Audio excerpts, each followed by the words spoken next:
बिस्मिल्लाहिर्रहमानिर्रहीम। अस्सलाम वालेकुम। ये पार्ट 10 है। आज हम आपके लिए किताब पेश कर रहे हैं इजाजत, मुसन्निफ मुहिउद्दीन नवाब, आवाज नौशीन। ये किताब आपके लिए बुक शेयर पाकिस्तान की जानिब से पेश की जा रही है। दीगर किताबों और मालूमात के लिए आप इस नंबर पर राब्ता कर सकते हैं 0300291960 पे मोहम्मद अजहर से। तो आइए सुनते हैं पार्ट 10।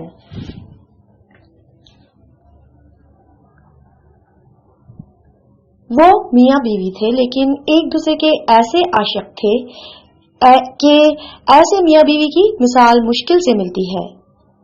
शायद इसलिए कि मियाँ को अब तक बीवी हासिल नहीं हुई थी और बीवी को अब तक मियाँ हासिल नहीं हुआ था, और जब तक एक दूसरे को हासिल न किया जा सके उस वक्त तक मियाँ और बीवी महबूब और महबूबा ही रहते हैं। फिर एक दिन टेलीफोन के जरिए पता चला मोना को टिकट और वीजा मिल चुका है। वो दूसरे दिन की फ्लाइट से आ रही है। ये ऐसी खबर थी कि कामरान ने खुशी से एक चीख मारी और रिसीवर समेत मुराद से लिपट गया। उसने कहा, ये क्या कर रहे हो? मैं मुराद हूं, मोना उधर रिसीवर में है, बातें करो। फिर बातें होने लगी।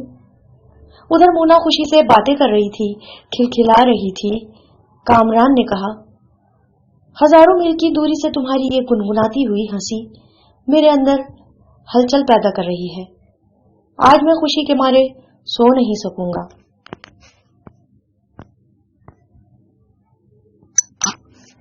मोना ने कहा, तुम्हें जरूर सोना चाहिए। समझ गया, आज सोना चाहिए। कल रात जागना है। ओह खुदाया, इंतजार के कितने अजाबों और आजमाइशों से गुजरने के बाद कल मिलन की रात आएगी। रजा मुराद ने अपने कानों में उंगलियां ठूंस ली। उस रात कामरान सो न सका। इधर से उधर करवटें बदलता रहा। कभी यूं लगता था जैसे नींद में हो, कभी यूं जैसे सपना देख रहा हो, और कभी पता चलता था ना सो रहा हो ना जाग रहा हो, ना सपना देख रहा हो, बस सोच की वादियों में गुम हो, जैसे वो रात की छांव में नहीं, मोना की सियाह जुल्फों में छुपा हुआ हो। सुबह 5 बजे अचानक ही फोन की घंटी बजने लगी। वो दौड़ता हुआ रजा मुराद के कमरे में गया। मुराद रिसीवर उठाकर बात कर रहा था। उसने कहा, यकीनन मोना ने फोन किया होगा। 5 बज रहे थे। पाकिस्तान में 10 बज रहे होंगे। वो रवाना हो ही रही होगी। इससे पहले मुझे फोन कर रही है। मुझे रिसीवर दो। रजा मुराद ने माउथपीस पर हाथ रखकर कहा, तुम्हारा फोन नहीं है। वो दूसरी तरफ की बातें सुनने लगा। फिर उसने कहा, अच्छी बात है, मादाम आप इंतजार करें, गाड़ी आपके पास पहुंच जाएगी। उसने रिसीवर रखकर कहा, कामी, मोना की फ्लाइट यहां 1 बजे के बाद पहुंचेगी। तुम वक्त नहीं गुजार सकोगे, लिहाजा खुद को मसरूफ रखो। अभी गाड़ी लेकर बार्कले स्ट्रीट चले जाओ।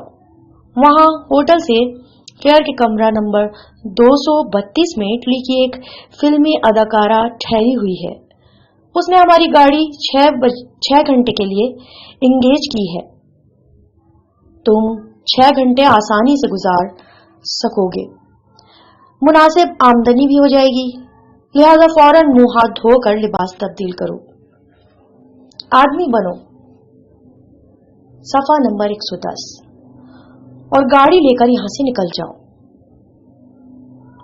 वो दोस्त भी था, बॉस भी था, कारोबारी भी था, ये वक्त गुजरने का मशगला भी था। दोस्ताना मशवरा निहायत ही माकूल था। इस तरह 6 घंटे आसानी से गुजर जाते और आमदनी भी हो जाती। उसने 15 मिनट के अंदर ही मुंह हाथ धोकर लिबास तब्दील किया, फिर जाने लगा। गाड़ी में बैठने से पहले मुराद ने कहा, कारोबार की तरफ भी ध्यान दो। जिसके पास जा रहे हो वो एक फिल्मी अदाकारा है, मिस रोजाना कहलाती है। अगर वो 6 घंटे के बाद 7वें घंटे भी इंगेज रखना चाहे तो इनकार न करना। मूना 8 घंटे से पहले नहीं पहुंचेगी। तुम्हें देर हो तो वहां से सीधे एयरपोर्ट चले आना, मैं वहीं इंतजार करूंगा। कामरान ने स्टीयरिंग सीट पर बैठते हुए कहा, तुम कारोबार की फिक्र ना करो, मैं तुम्हारे किसी भी कस्टमर को नाराज नहीं करूंगा। लेकिन मेरी गैर मौजूदगी में मूना का फोन आया तो तुम्हारा दिमाग खराब हो गया है। मूना इस वक्त तैयारे में सफर कर रही होगी, फोन के जरिए तो नहीं, हाँ ख्यालों में तुम्हें देख रही होगी। तुम भी उसे देखते चले जाओ। वो चला गया।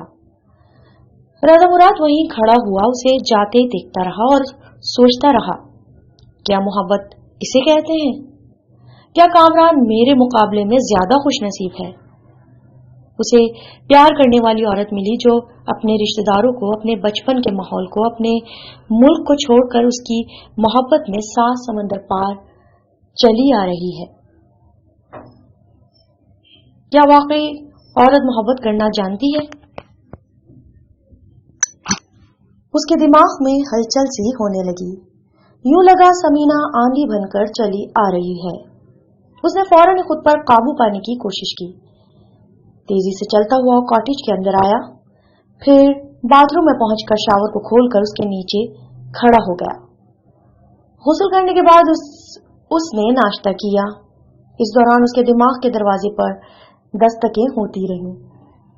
समीना आना चाहती थी, वो दरवाजा खोलना नहीं चाहता था। उसने मूना की फ्लाइट के वक्त तक खुद को कारोबारी मामलात में मसरूफ रखने की कोशिश की। 6 घंटे के बाद उसने घड़ी देखी, 7वां घंटा गुजर रहा था। इसका मतलब यह था कि कामरान 7वें घंटे के लिए भी इंगेज रखा गया। सफा नंबर 111। फोन की घंटी बजी। उसने रिसीवर उठाया। उसकी मिनी कैब एजेंसी का एक मुलाजिम कह रहा था, सर, हमारी गाड़ी का एक्सीडेंट हो गया है। कामरान साहब डेनमार्क हिल के किंग्स कॉलेज अस्पताल में पड़े हुए हैं, आप फौरन वहां पहुंचे। क्या उसे सख्त चोटें आई हैं? मैं कुछ नहीं जानता। अस्पताल से हमारी एजेंसी के नंबर पर इत्तला दी गई, मैं आपको इत्तला दे रहा हूं। उसने रिसीवर रखकर घड़ी देखी। 1.5 घंटे के अंदर एयरपोर्ट पहुंचना जरूरी था। उससे पहले अस्पताल जाना और कामरान के हालात मालूम करना जरूरी था। उसने अपनी गाड़ी की चाबी ली। कामरान के सूटकेस को खोलकर उस एल्बम को देखना चाहा जिसमें मूना की तस्वीरें थीं, लेकिन सूटकेस मकफल था। कामरान के दूसरे सामान में और उसके उतारे हुए लिबास में चाबी नहीं मिली। एक बार कामरान ने उसे एल्बम देखने के लिए कहा था, मगर उसने एल्बम को हाथ नहीं लगाया था और अब मूना की तस्वीर की जरूरत थी। उसके बगैर वो अपने दोस्त की दुल्हन को नहीं पहचान सकता था। वक्त जाया करना मुनासिब नहीं था। उसने कॉटेज को लॉक किया, अपनी गाड़ी में बैठा, फिर तेजी से ड्राइव करता हुआ अस्पताल पहुंचा। पता चला वो जनरल वार्ड में जख्मों से चूर है। ड्रेसिंग वगैरह हो चुकी थी, अब दवा के असर से सो रहा है। उस वक्त उससे मिलने की इजाजत नहीं दी जा सकती थी। उसने फोन के जरिए डॉक्टर जॉन हंटर को कामरान फिर कहा, तुम यहाँ के डॉक्टरों से मालूम करो ये कब तक बेदार होगा।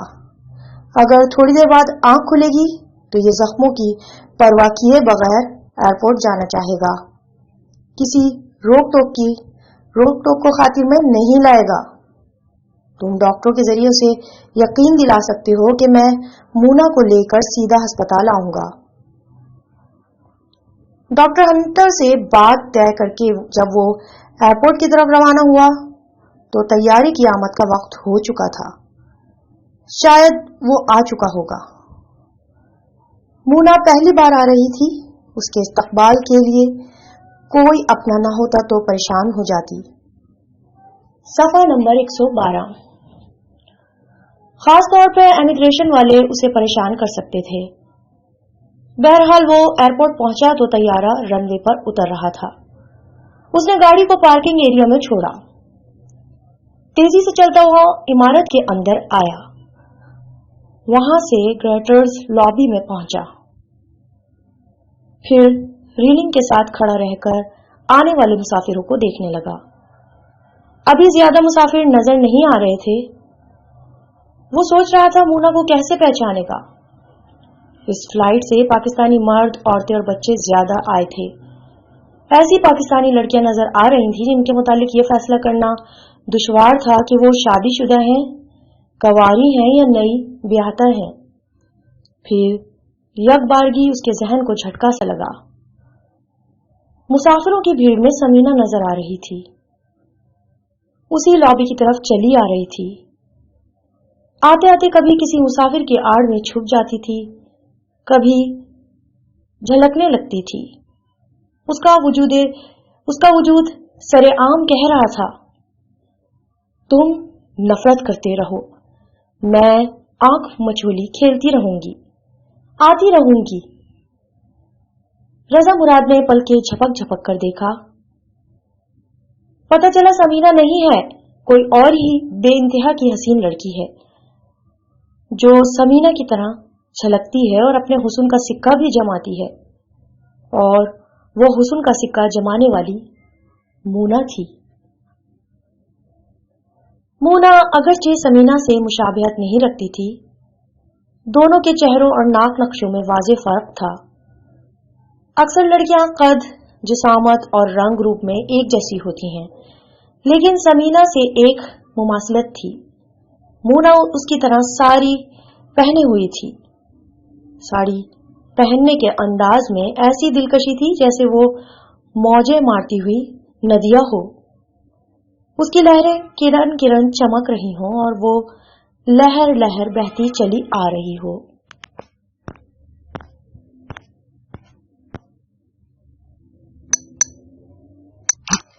वो ग्रेटर्स लॉबी में आ गई थी। कभी आसपास, कभी दूर दूर तक मुतलाशी नजरों से देख रही थी। कोई अपना नजर नहीं आ रहा था। रजा मुराद की हालत अजीब सी हो रही थी। दिमाग कहता था वो समीना नहीं है, दिल कहता था समीना दूसरे रूप में आ रही है। वैसे वो कोई भी हो, आखिर समीना की जात तो है, औरत तो है, और औरत वो बला है जिससे शदीद नफरत करते रहने के बावजूद गैर शऊरी तौर पर मोहब्बत करते रहने का इंकशाफ होता है। सफा नंबर 113। उसके दिमाग में आंधियां सी चलने लगी। वो सोच रहा था, माना कि ये उसने मुजस्सिम समीना नहीं है, लेकिन मैं रजा मुराद कब हूं? और अगर ये मोना है तो मैं कामरान मुर्तजा हूं। मोना बड़ी बड़ी कटोरा सी सियाह आंखों से इधर उधर परेशान होकर देख रही थी। कामरान को तलाश कर रही थी। अंदाज ऐसा था जैसे एक हिरनी जंगल का रास्ता भूलकर शहरियों में आ फंसी हो। अब खुली दावत है, कोई भी शिकारी आगे बढ़कर शिकार कर ले। उसकी सूरत, उसका सरापा, उसकी संजीदगी, उसकी दिलावेज शख्सियत और रोबे हुस्न ऐसा था कि नजरें उस पर से हटना नहीं चाहती थी। राजा मुराद आंखें फाड़ फाड़ कर देख रहा था और सोच रहा था, समीना क्या है, लीजा क्या है, शबाना क्या है। इन तीनों के हुस्न का कॉकटेल बनाया जाए, तब जाके मोना के नाम के जाम टकराए जा सकते हैं। वो गजाली आंखों की तरह देखते हुए सोच रहा था, ये कयामत की नजर किसे ढूंढ रही है। जवाब मिला, मुझे ढूंढ रही है, क्योंकि मैं कामरान मुर्तजा हूं। जो कामरान मुर्तजा अस्पताल में पड़ा हुआ है, वो पाकिस्तान में मोना का शौहर था। وہ شوہر برطانیہ میں غیر قانونی ہے، میں قانونی شوہر ہوں، کیونکہ یہ میری برطانوی شہریت کے ذریعے آئی ہے، میرے لیے آئی ہے، ہاں میرے لیے آئی ہے۔ اچانک اس کے دل میں درد ہونے لگا۔ اس نے ایک ہاتھ سے دل کی جگہ سینے کو پکڑ لیا، وہ تھر تھر کانپ رہا تھا۔ دوسرا ہاتھ جیب میں ڈال کر چھوٹی سی ڈبیا نکال رہا تھا۔ پھر اس نے ڈبیا سے سرخ رنگ کی گولی نکالی اور اسے منہ میں رکھ لیا۔ ہوتا ہے، ایسا ہوتا ہے، کوئی ارادہ بدلتا ہے، کوئی فطرت بدلتا ہے، کوئی نظر بدلتا ہے۔ ابھی وہ تیور بدل رہا تھا۔ مونا کی متلاشی نظریں بھٹکتے رہنے کے بعد رضا مراد پر ٹھہر گئیں۔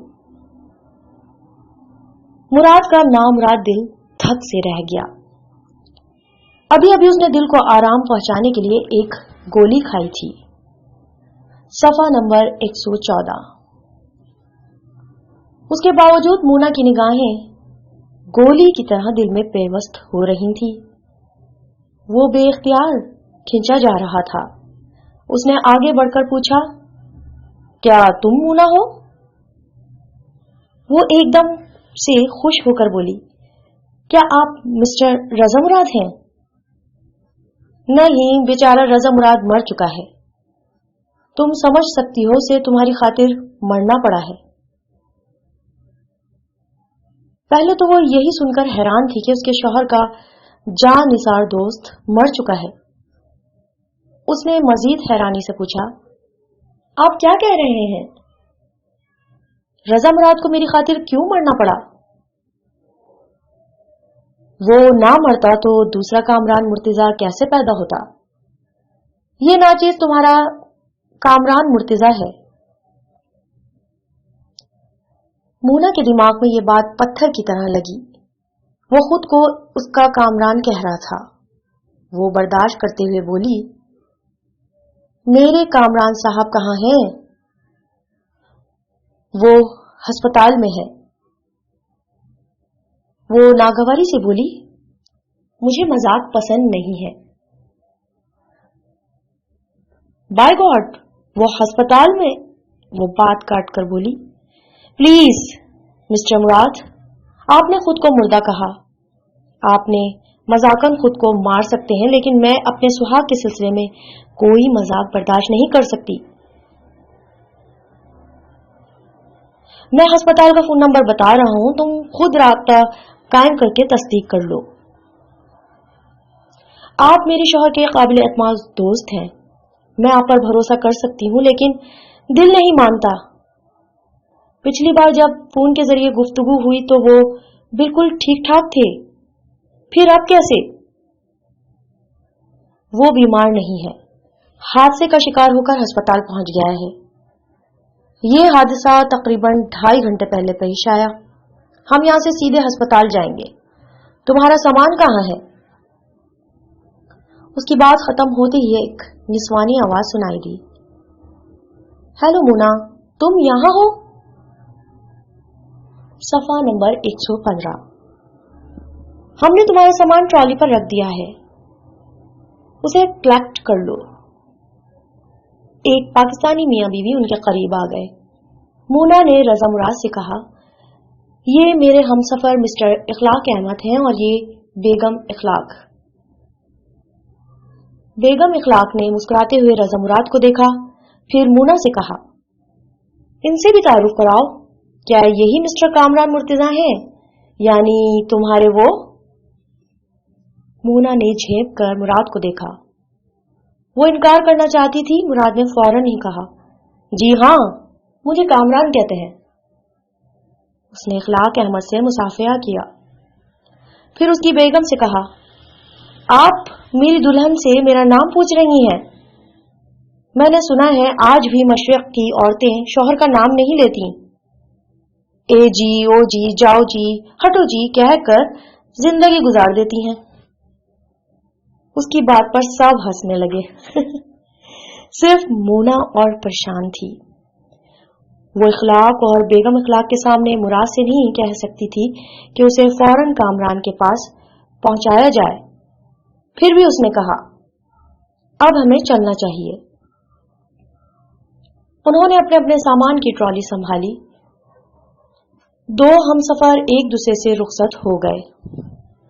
ان کے جاتے ہی مونا نے کہا مسٹر مراد، آئندہ آپ کسی کے سامنے خود کو کامران کے نام سے متعارف نہ کرائیں. اس نے سامان کو ڈگی میں رکھنے کے بعد اسے بند کیا. پھر اپنا کارڈ نکال کر دکھاتے ہوئے کہا یہ کارڈ اور قانونی کاغذات مجھے کامران کہتے ہیں. تقدیر نے صرف مجھے کامران نہیں تمہیں بھی بیگم کامران بنایا ہے. یہاں کے قانون کے سامنے اس حقیقت سے انکار کرو گی تو امیگریشن والے تمہیں یہیں سے پاکستان واپس بھیج دیں گے. تم اپنے شوہر کا منہ بھی نہیں دیکھ سکو گی. وہ پریشان ہو کر اس کا منہ تکنے لگی. اس نے اگلی سیٹ کا دروازہ کھولتے ہوئے کہا آؤ بیٹھ جاؤ. نہیں، اس نے بے اختیار انکار کیا.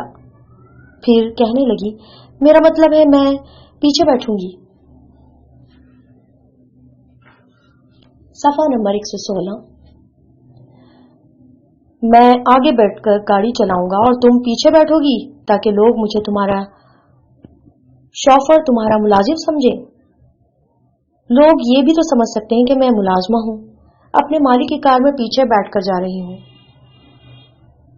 ہم لوگوں کو یہ کیوں سمجھنے دیں؟ ساتھ بیٹھنے میں حرج کیا ہے؟ وہ یکلخت اداس ہو گئی. بڑے دکھ سے بولی جس کے ساتھ مجھے بیٹھنا چاہیے تقدیر جانے کیوں اس سے دور کرتی جا رہی ہے. ہماری شادی ہوئی تب بھی ہم ساتھ نہیں رہ سکے. میں اتنی دور چلی آئی، اب بھی ان سے دوری ہے. مونا، میں تمہارا دکھ سمجھ سکتا ہوں. یہ تقدیر اور تدبیر کی جنگ ہے. تم دونوں مل کر بیٹھ کر تدبیر کرتے ہو. تقدیر اپنی ستم ظریفی سے باز نہیں آتی. اس کا مطلب یہ تو نہیں ہے کہ تم کسی اور کے ساتھ نہ بیٹھو. وہ کچھ اور کہنا چاہتی تھی. رضا مراد نے ہاتھ اٹھا کر کہا ایک بات اچھی طرح یاد رکھو، یہاں صرف تمہارا کامران ہی تمہارے لیے سب کچھ نہیں ہے. میں کامران کا بہت گہرا، بہت پیارا دوست ہوں. اس رشتے سے تم بھی مجھے پیاری ہو. مونا نے چونک کر سر اٹھاتے ہوئے اسے دیکھا. وہ جلدی سے بولا میرا مطلب ہے مجھے بہت عزیز ہو. یہ مانا کہ تمہاری نظروں میں کامران سب کچھ ہے، لیکن یہاں زندگی گزارنے کے لیے میرے سہارے کی ہمیشہ ضرورت پڑے گی. اگر تم مجھ سے تعاون نہیں کرو گی تو خواہ مخواہ پریشانیوں کا سامنا کرتی رہو گی، اور میں تمہیں پریشان دیکھنا نہیں چاہتا. پلیز بیٹھ جاؤ. وہ بیٹھ گئی. اس نے دروازے کو بند کیا، پھر دوسری طرف سے گھوم کر اسٹیئرنگ سیٹ سنبھال لی. گاڑی سٹارٹ کر کے آگے بڑھانے لگا. مونا سوچ رہی تھی رضا مراد درست کہہ رہا ہے. اتنی بڑی دنیا میں صرف شوہر پر بھروسہ نہیں کیا جاتا ہے، دوسرے رشتہ داروں اور شوہر کے دوست احباب پر بھی بھروسہ کرنا پڑتا ہے. پھر یہ پرایا دیش ہے. یہاں مراد کے حوالے سے آئی ہوں، لہٰذا اس پر کسی نہ کسی حد تک اعتماد کرنا ہی ہوگا. صفحہ نمبر 117. مراد نے کہا معلوم ہوتا ہے میرے دوست نے میرے متعلق کچھ زیادہ نہیں بتایا ہے. اگر وہ مکمل تعارف کرا دیتا تو تم یہاں آتے ہی آنکھیں بند کر کے مجھ پر اعتماد کرنے لگتی. میں نے ایسی کوئی بات نہیں کی جس سے بے اعتمادی ظاہر ہو. اگر ساتھ بیٹھنے سے انکار کیا ہے تو بے اعتمادی نہیں بلکہ عورت کا مزاج ہے، خصوصاً مشرقی عورتوں کا مزاج ہے جو فاصلہ رکھنے کی عادی ہوتی ہیں. وہ دل ہی دل میں سوچنے لگا کیا عورت ہے، دیکھتا ہوں تو پھول ہے، سمجھتا ہوں تو پتھر ہے. اصل میں عورت کو بڑی سہولت سے موم کرنا پڑتا ہے. میں مونا کو دیکھتے ہی کچھ زیادہ جلد باز ہو گیا ہوں. مجھے بڑے تحمل سے کام لینا چاہیے. اگر میں اس کے مزاج کو اور اس کی اہم ضروریات کو سمجھ لوں تو اسے اپنی طرف مائل کرنا آسان ہو جائے گا. اور ضروریات کو سمجھنا ہی کیا ہے؟ یہ پردیس میں آ کر صرف کامران پر اعتبار کر رہی ہے اور اسی پر اعتماد کر رہی ہے. اگر کامران نہ ہو تو کس پر اعتماد کرے گی؟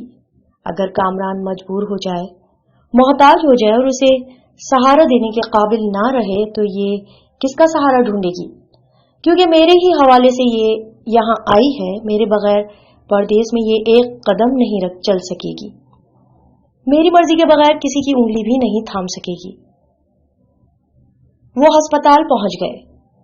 کامران خواب آور دوا کے زیر اثر نہیں تھا، وہ جاگ رہا تھا. ڈاکٹر جان ہینٹر اس کے پاس بیٹھا ہوا کہہ رہا تھا، اگر میں نہ آتا تو تم ایک سپاہی کی طرح اتنے سارے زخم سجائے بیوی سے ملنے چلے جاتے. ڈاکٹر پلیز مجھے جانے دیجیے، مونا آ گئی ہوگی. میں کہہ چکا ہوں مراد اسے لینے گیا ہے، آتا ہی ہوگا.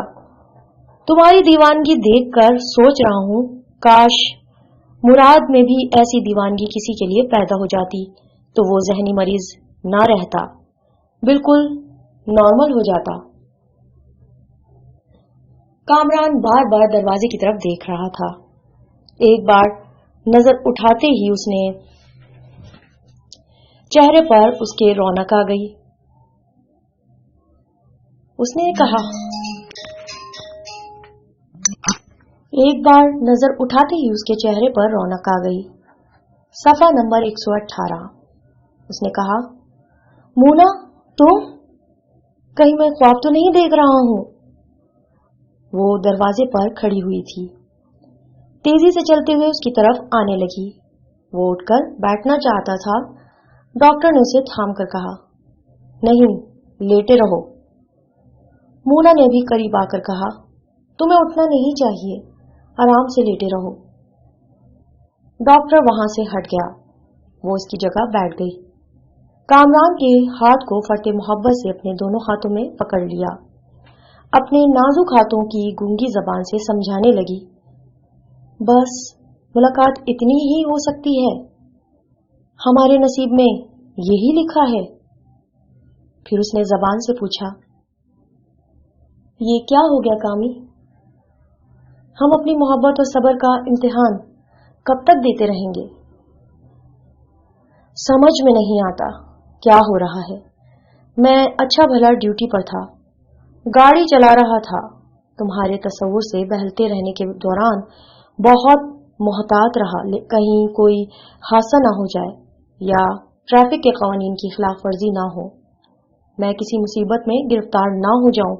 لیکن سچ کہتے ہیں، بلائے ناگہانی کے متعلق کوئی نہیں جانتا، وہ تو ناگہاں مسلط ہو جاتی ہے. جانے ایک ہیوی ٹرک کہاں سے آ کر میری گاڑی سے ٹکرا گیا اور میرا یہ حال ہو گیا. ڈاکٹر کیا کہتے ہیں؟ وہ کیا کہیں گے، دوائیں دے رہے ہیں، علاج کر رہے ہیں، تسلیاں بھی دے رہے ہیں، لیکن میں اٹھ بھی نہیں سکتا. پتہ نہیں کب چلنے پھرنے کے قابل ہو سکوں گا. میں تمہارے پاس رہوں گی، یہاں سے نہیں جاؤں گی. یہ ممکن نہیں. ملاقات کا وقت ختم ہوتے ہی جانا ہوگا، پھر کل صبح آ سکو گی. کیسی باتیں کر رہے ہو؟ میں یہاں سے جا کر کہاں رہوں گی؟ کس کے سہارے رہوں گی؟ میرا دوست بہت اچھا ہے، بہت مہربان ہے، تم اس کے ساتھ چلی جاؤ، کل آ جانا. کیا تم اپنی شریک حیات کو کسی دوسرے کے بھروسے پر چھوڑ رہے ہو؟ صفحہ نمبر 119. وہ دوسرا نہیں، میرا اپنا ہے، قابل اعتماد ہے. سب سے بڑی بات یہ کہ وہ مجھے تم پر بہت اعتماد ہے. اعتماد کی ایک حد ہوتی ہے، میں اس حد سے آگے نہیں جانا چاہتی. تم تو کہتے تھے کہ بریڈ فورڈ میں رہتے ہو، وہاں ایک فلیٹ کا کمرہ کرائے پر لے رکھا ہے. یقیناً تمہارے کھانے پکانے، اوڑھنے بچھونے کا سامان بھی ہوگا. سب موجود ہے، مگر بریڈ فورڈ یہاں سے بہت دور ہے. अगर मुराद ने तुम्हें वहां पहुंचा भी दिया तो तन्हा कैसे रहोगी? वो शहर तुम्हारे लिए बिल्कुल अजनबी होगा। यहाँ मुराद अपना आदमी है, कुछ तो तुम्हें अपनायत मिलेगी। उसके मुतालिक एक हकीकत बयान कर दूं, वो औरतों से सख्त नफरत करता है। पार्ट 10 यहाँ पर इख्तिताम पजीर होता है। किताब इजाजत का बकिया हिस्सा पार्ट 11 पे समाप्त फरमाइए। शुक्रिया।